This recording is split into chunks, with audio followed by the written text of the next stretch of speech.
عێراق یەکەم هەنگاوی مامەڵەی ڕاستەوخۆی لەگەڵ هاوڵاتیانی هەرێم پەیڕەو کرد.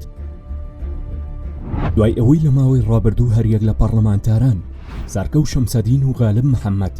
وەک نوێنەری پارێزگای سلێمانی بە فەرمی داوایان لە حکومەتی عێراق کرد هاوکاری خێزانەکەم دەرامەتەکان هاوڵاتیانی هەرێمی کوردستان بگرێتەوە و عێراق ڕاستەوخۆ بیگەێنێتە دەستیان. ئەوە بوو حکومەتی هەرێم بە پەلەشان دێکینار دەبەغدا تا پشکی هەرێم وەربگرن و خۆیان دابەشی بکەن. بەڵام بەپێی زانیاریەکانی سولی تایمس حکومەتی عێراق ڕەتی کردوێتەوە ئەو پارەیان بداتێ و ڕایگەیاندووە داواکاریان لە 2 پەرلەمانتارەوە پێگەیشتووە کە حکومەتی عێراق خۆی ئەو هاوکاریەدا بەش بکات بۆیە پێیان باشە خۆیان ڕاستەوخۆ بیدەن بە خەڵک نەک لە ڕێگەی حکومەتی هەرێمەوە. لەمبارەیەشەوە دکتۆر غالب محەممەد بە سولی تایمزی ڕاگەیاند.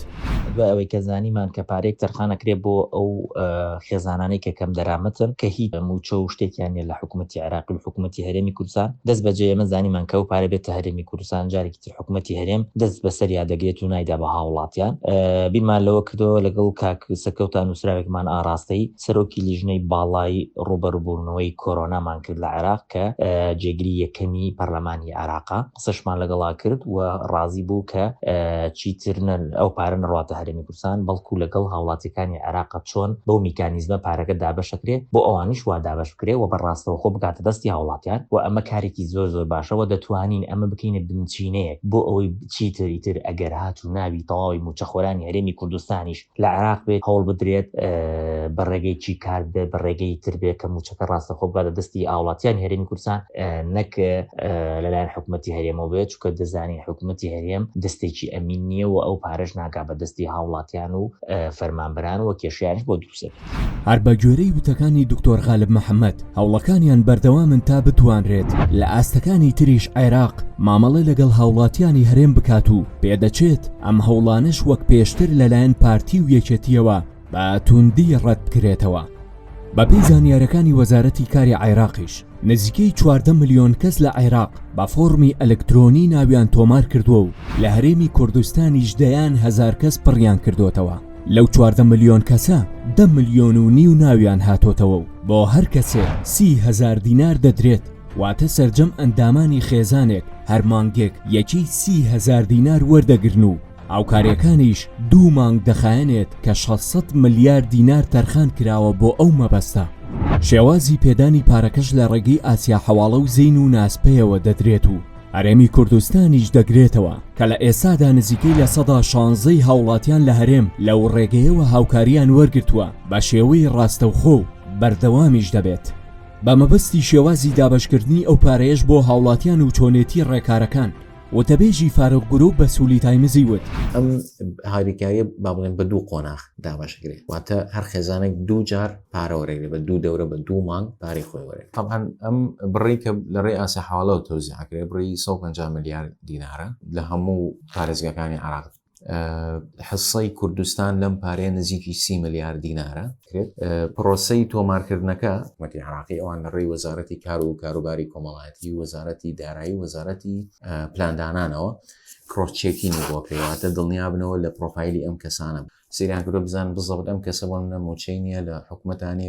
لە دایرەی زەمان بۆ منە ناوی بە کارمەند نەهاتووە لەسەر هیچ کۆمپانیایەک تاکو دڵنیا بنەوە کە کرێ سوودمەند بێت. بەشێک لەو معلوماتی کە نێراوە بێگومان ژمارەی مۆبایل بووە ئەم کەسە کە فۆرمەکەی پڕ کردوێتەوە دوای ئەوەی کە دەرچوو ئەم کەسە بێت سوودمەند بێ ئەم زانیاریانە نێراوەتەوە بۆ کۆمپانیای ئاسیا حواڵە. تەمان کە زانیاریەکان نێتەوە بۆ ئێمە لای خۆمان دەسەڵاتی ئەومان نییە بڕیار بین کێ سوودمەندە کێ سوودمەند نییە وەبزانێ ئێمە بۆ نمونەکە کەسێکمان تۆمار کردووە کەسیش کە تۆمار نەکراوە هۆکارەکەی چییە؟ ئەو کارەکەی لەوانەیە لە سلێمانەیە بۆ منە لەوانەیە 100,000 کەس تەقدیمی کردوێ بەڵام ئایا چەند کەس ناوی هاتووەوە چەند کەس پێویستە سوودمەند بێ بەپی ئەو چێکینەی و باسمان ئەو پشڕاستکردنەوەی کە ئەوان کردویانە. ئەو کەسانی کە ئەبێ سوودمەند بن ئێمە تۆمارمان کردوون بەو شێوازە دوای ئەوەی ئەکاونتەکە باڵێ جزدانەکە ئەکرێتەوانێ ژمارەی جزدانەکان کە کردومانەوە 1,53,000 جزدانمان کەوتەوە. هەر ئەکاونتە لەوانەیە بۆ چەند کەسێک بێت تەنها سەر خێزانەکە ئەکاونتی بۆ کراوەتەوە خێزانەکە 5 کەس بن بڕی 30,000 بۆ هەر نەفرێک 150,000 نامەی ئاگادارکردنەوەی پێگا کە بڕی 150,000 دینارە وەرگرتووەکو هاوکاریشی دارایی بۆ لە ڕێگەی پرۆژەی با بڵێن منحەوە کەنامەکەی پێگەشت مانایوە پارەکە لە جزدانەکەیەتی ئەتوانێت بچێت بۆ هەر نقطەیەکی فرۆشتن خاڵێکی فرۆشتنی ئاسی حواڵە لە هەموو شار و شارۆچەکان بێ بە کاش وەری بگرێت تا ئەم دقەیە قساکەین ئێمە وەکو بڕی پارە نزیکی 20 میلیارد دینار تۆزیانکراوە بە هەمان شێوەش ئەمە لە ساڵی 2016 بەڕاستی پرۆپۆزەڵمان تەقدیم کردووە پێشکەش بۆ حکوومەتی هەرێمی کوردستان بۆی موچەی فەرمانبەرانی هەرێمی کوردستان بکەین بە ئەلکترۆنی لە ڕێگەی سیستەمی ئاسی حواڵە دابش بکرێت ئێمە ئەوی تەرخمان کردووە وتمانە با بە فری بێت دواتە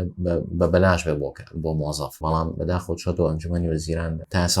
وەڵامان وەرنەکردووە بەڕای چاودێرانی سیاسی ئەم هەنگاوەی حکوومەتی عێراق بۆ هاوکاری خێزانەکەم دەرامەتەکان لە هەرێم و پێدانی بە شێوەیەکی ڕاستەوخۆ بێگەڕانەوە بۆ حکوومەتی هەرێم یەکەمین هەنگاوە لەسەر داوای پەرلەمانتاران کرابێت و جێبەجێ بوو بێت بۆیە پێدەچێت ئەم هەنگاوەش تاقیکردنەوەی حکوومەتی بەغدا بێت بۆ ناردنی موچەی فەرمانبەرانی هەرێم ڕاستەوخۆ دوور لە دەستی حکوومەتی هەرێم کە بەم جۆرە هەوڵاتیان و فەرمانبەرانی هەرێم مانگانە خەمی وەرگرتن و فەوتاندنی پارەکانیان نابێت ئەمەش لە کاتێکدایە یەکەمین جارە لە دوای ساڵی 2014ەوە حکوومەتی عێراق بە پشتبەستن بە هەوڵی ئەو دوو پەرلەمانتارە ڕاستەوخۆ خۆی مامەڵە لەگەڵ هاوڵاتیانی هەرێم دەکات